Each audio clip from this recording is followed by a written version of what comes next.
আমার academic life শেষ হয়নি, আমার আসলে এখনো পড়াশোনা বাকি আছে এবং আমার আসলে আরও পড়াশোনা নিয়ে অনেক ইচ্ছা আছে।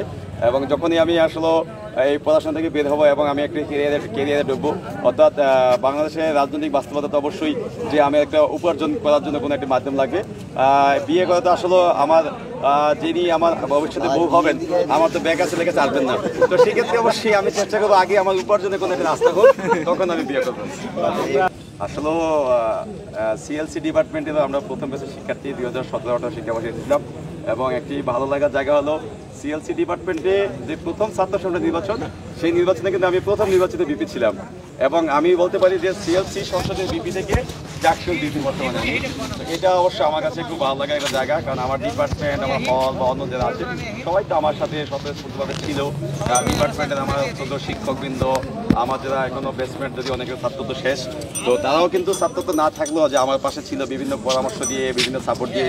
পাশাপাশি আমার ইমিডিয়েট জুনিয়র এবং মোস্ট জুনিয়র যারা আছে টিপান্ন বেস পর্যন্ত, তারা আসলে একেবারে যে দিন রাত যেভাবে মাঠে থেকে যে নির্বাচনের প্রচার থেকে শুরু করে সকল ক্ষেত্রে যেভাবে তারা আমাকে সর্বোচ্চ সাপোর্টটি দিয়েছেন, এই জন্য আমি আমার ডিপার্টমেন্টের প্রতিটি সদস্য এবং আমার ডিপার্টমেন্টের শুধুমাত্র শিক্ষক শিক্ষার্থী না, সেখানে কিন্তু আমাদের যারা অফিস স্টাফ আছেন তারাও যে আমার জন্য যেভাবে আসলে আন্তরিকতা দেখিয়েছেন, হয়তো মাঠে থেকে তাদের কাজ করার সেই সুযোগটি ছিল না, কিন্তু তারা চেষ্টা করেছেন সকল জায়গা থেকে আমাকে সর্বোচ্চ সাপোর্ট দেওয়ার জন্য। তো আমি আমার ডিপার্টমেন্টের শিক্ষার্থী যারা আছে, আমার বন্ধু, আমার সহপাঠী, আমার জুনিয়র, আমার শিক্ষক, সকলের কাছে আমি কৃতজ্ঞ। এখানে আসলে আমি জাহাঙ্গীরনগর বিশ্ববিদ্যালয় 36টা ডিপার্টমেন্ট, 4টে ইনস্টিটিউট, আমাদেরটাও একটা ইনস্টিটিউট ছিল। তো তখন আমি মাত্র একটা ডিপার্টমেন্টের হয়ে কাজ করেছি এবং সেই একটা ডিপার্টমেন্টে কাজ করতে গিয়েও আমি অনেক প্রতিবন্ধকতার মুখোমুখি হয়েছিলাম। তো এখন আমার উপরে আসলে 36টা ডিপার্টমেন্ট প্লাস 4টে ইনস্টিটিউট প্লাস এই বিশ্ববিদ্যালয়ের শিক্ষক, কর্মকর্তা, কর্মচারী, অর্থাৎ সকল যে স্টেক হোল্ডার, সকলের যে দায়িত্ব কিন্তু এখন আমার কাঁধে।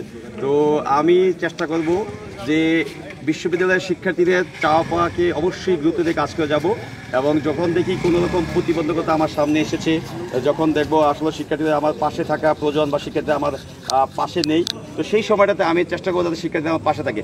কেননা শিক্ষার্থীদের চাওয়া পাওয়াগুলো বাস্তবায়ন করতে গেলে হয়তো অনেক রক্তচক্ষু আমাকে উপচার করতে হবে, অনেক বিভিন্ন দৃশ্যমান অদৃশ্যমান প্রেশার আমার উপরে আসবে। তো শুধুমাত্র শিক্ষার্থীদের কাছে একটা আমি অনুরোধ করবো যে আপনারা আমাকে ভোট দিয়ে নির্বাচিত করেই আপনারা দায়মুক্তি হবেন না, সেই দায়মুক্তি আমি আপনাকে দিচ্ছি না। আপনারা যেভাবে নির্বাচিত আমাকে করেছেন, আমি চাইবো যে আমি যেই আমার মেয়াদটুকু থাকবো সেই মেয়াদটুকুতে প্রতিটি কাজে যাতে আপনাদেরকে আমার পাশে পাই এবং আপনাদের জন্য আমি যে ইশতেহার দিয়েছি সেই ইশতেহারগুলো বাস্তবায়ন করতে গিয়ে আমি যদি কখনো বাধার কোনো সম্মুখীন হই, আপনারা আমাকে সর্বোচ্চ সাপোর্ট দিবেন, তাহলেই আমি আমার কাজগুলো বাস্তবায়িত করতে পারবো। আমার একাডেমিক লাইফ শেষ হয়নি, আমার আসলে এখনো পড়াশোনা বাকি আছে এবং আমার আসলে আরও পড়াশোনা নিয়ে অনেক ইচ্ছা আছে। এবং যখনই আমি আসলে এই পড়াশোনা থেকে বের হবো এবং আমি একটা কেরিয়ারে ঢুকবো, অর্থাৎ বাংলাদেশের রাজনৈতিক বাস্তবতা তো অবশ্যই যে আমি একটা উপার্জন করার জন্য কোনো একটা মাধ্যম লাগবে।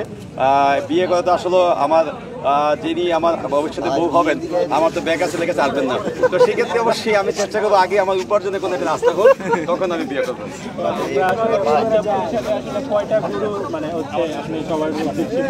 ভাই আমি গরিব প্রার্থী, আসলে আমার যারা শুভাকাঙ্ক্ষী আছেন বা আমাদের শিক্ষার্থীরা আছেন তাদের উদ্দেশ্যে আসলে গরু বা খাসি বা কোনো কিছু খাওয়ানো সম্ভব নয়।